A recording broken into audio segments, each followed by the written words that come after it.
October 24th, 1942. Guadalcanal, Solomon Islands. 9 p.m.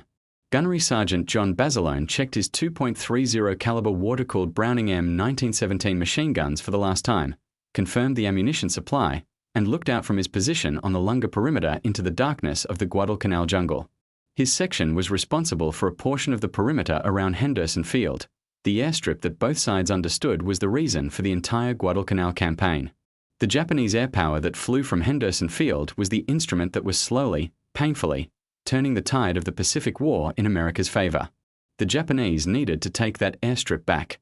Intelligence had warned that a major Japanese assault was coming that night. Basilone's section held a position in the path of the main Japanese assault. What that meant, in the specific tactical reality of October 24, 1942, was that Basilone's guns were going to face approximately 3,000 Japanese soldiers of the 2nd Infantry Division under General Maruyama, soldiers who had been moving through the Guadalcanal jungle for 3 days specifically to position themselves for this assault, carrying the Emperor's orders that the airfield be retaken before dawn. The Japanese assault began after midnight with the sound that the Marines on Guadalcanal had learned to recognize, the specific noise of thousands of men moving through jungle that resolves in the last moments into the sound of men very close in the darkness. The first waves hit the perimeter and Basilone's guns opened fire.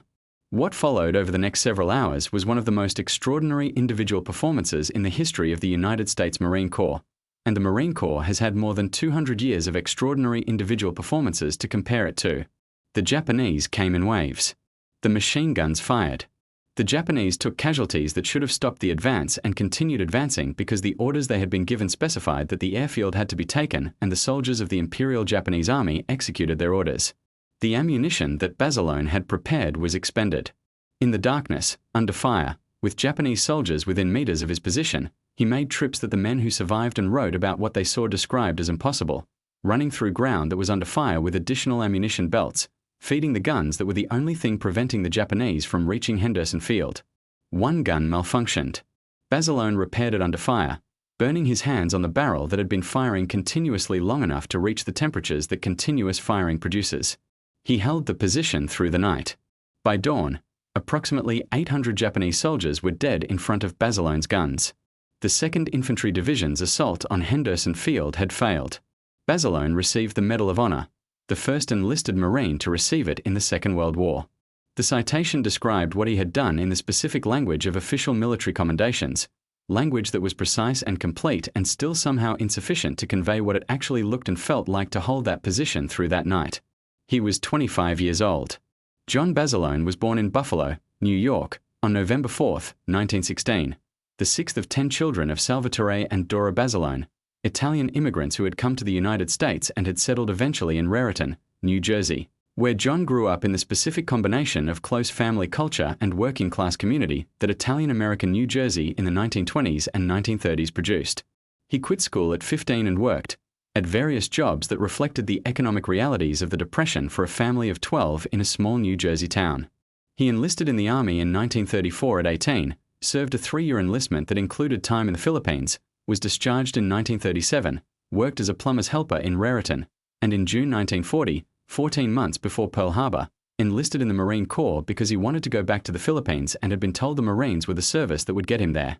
He was 23 years old and he was in the Marines for the specific reason of wanting to return to a place he had already been, which says something about the specific quality of a man who saw a place that most men found forgettable and decided it was worth going back for. The Marines assigned him to the machine gun section because of his Army experience, and he proved to be exactly the kind of Marine that the machine gun section needed, physically strong, technically precise, with the patience and the discipline that maintaining and operating a weapon system as demanding as the Browning required, and with the specific kind of calm under pressure that cannot be taught but can be recognized and deployed. The 1st Marine Division landed on Guadalcanal on August 7, 1942, in the first American offensive operation of the Pacific War. Basilone was there, assigned to the 1st Battalion, 7th Marines, and he fought through the brutal early months of the Guadalcanal campaign in the conditions that made Guadalcanal the specific kind of hell that its veterans described: heat and malaria and starvation rations, and a Japanese opponent who was willing to die rather than give up the island. By October, the Marines on Guadalcanal had been fighting for 2 months, were seriously under strength from disease and combat casualties, were operating on food rations that were nutritionally inadequate, and were facing an adversary that had received reinforcements and was preparing the major assault that intelligence had been warning about. The night of October 24th to 25th was the test. Basilone held. He was returned to the United States in January 1943 and spent the next year and a half doing what the Marine Corps asked him to do, which was tour the country as a celebrity war hero, appearing at war bond drives and recruiting events and public ceremonies, signing autographs and shaking hands, and being the specific kind of American hero that the country needed in 1943. He was good at it in the way that a man who is genuinely modest and genuinely charming is good at things that require both. The crowds that came to see the Marine who had held his position against 3,000 Japanese soldiers at Guadalcanal were not disappointed. He looked like a Marine hero was supposed to look, compact and strong and confident, and he talked about the men he had served with rather than about himself, which was what people found most impressive about him. He also hated it. Not the people he met, who were genuine in their admiration and their gratitude. Not the bond drives, which he understood were important to the war effort he had committed his life to. He hated being away from his men and away from the fight, because the fight was where he belonged and the men he had fought with were the men he needed to be with. He asked repeatedly to be returned to combat. The Marine Corps, which understood the specific value of a living Medal of Honor recipient who could sell war bonds and inspire recruiting, declined repeatedly. He was offered a commission as an officer. He declined it. He did not want to be an officer, and he did not want to stay in the United States. He wanted to be a Marine Gunnery Sergeant, and he wanted to go back to the Pacific. Eventually, the Marine Corps let him go back. He was assigned to the 27th Marine Regiment, 5th Marine Division, as a Gunnery Sergeant. The division was new, formed from replacement personnel and veterans returning to combat after wounds or reassignment, and Basilone spent the months before the division deployed training the machine gunners who would fight alongside him in whatever operation came next. He also married Sergeant Lena Mae Riggi of the Marine Corps Women's Reserve, whom he had met at Camp Pendleton during his stateside assignment, in a ceremony that the press covered because anything involving John Basilone was a story in 1943 and 1944.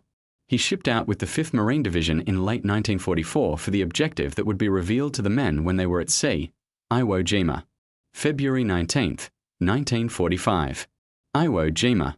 Basilone landed on Red Beach 2 in the first waves of the Iwo Jima assault and immediately did what Basilone had always done, move toward the sound of the heaviest fighting. The beach at Iwo Jima on the morning of February 19th was the most intense combat environment of the Pacific War. The black volcanic sand that gave the island its distinctive appearance made movement difficult. The landing craft had been driven off course by currents, and the Japanese defensive system that had been built into the island's volcanic rock and lava fields was producing fire from directions and angles that made it difficult to identify and engage the sources. Basilone organized his machine gun section under fire on the beach and then did what he had done on Guadalcanal, moved toward the most dangerous place available because that was where his guns were most needed. He led his section inland off the beach, through a minefield, toward the Japanese positions that were holding up the Marine advance from the landing zone toward the first airfield. He was killed at approximately 10:30 a.m. on February 19, 1945. A Japanese mortar round landed near his position. He was 28 years old. He had been on Iwo Jima for less than 3 hours. The men who were with him reported that he had been doing what he had always done, moving toward the danger, concerned with the men around him, doing the specific thing that the situation required. He received the Navy Cross posthumously for his actions on February 19, 1945, the citation describing how he had led his section through the minefield and toward the Japanese positions and how his leadership had been directly instrumental in the advance off the beach that the entire assault required. He was buried initially in the 5th Marine Division Cemetery on Iwo Jima and was eventually reinterred at Arlington National Cemetery, where he rests among the men he served and the men he died with.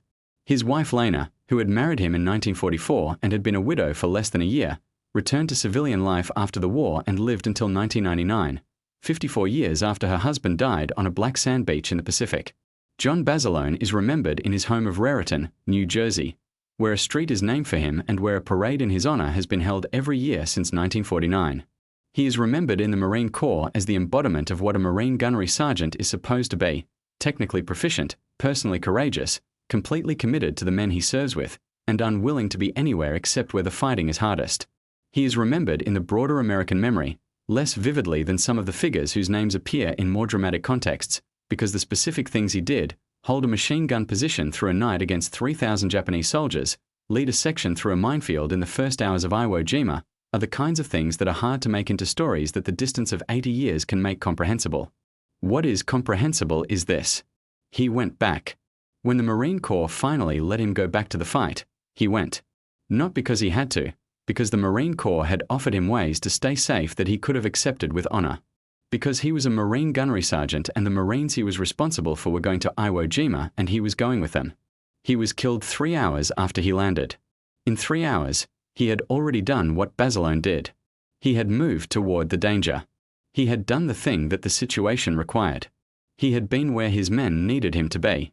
He had always been where his men needed him to be. From the night on Guadalcanal when he held the perimeter against 3,000 Japanese soldiers to the Black Beach at Iwo Jima, where he died going toward the fighting. He was always there. He was always going forward. That is John Basilone. That is what the first enlisted Marine to receive the Medal of Honor in the Second World War was. He was always going forward.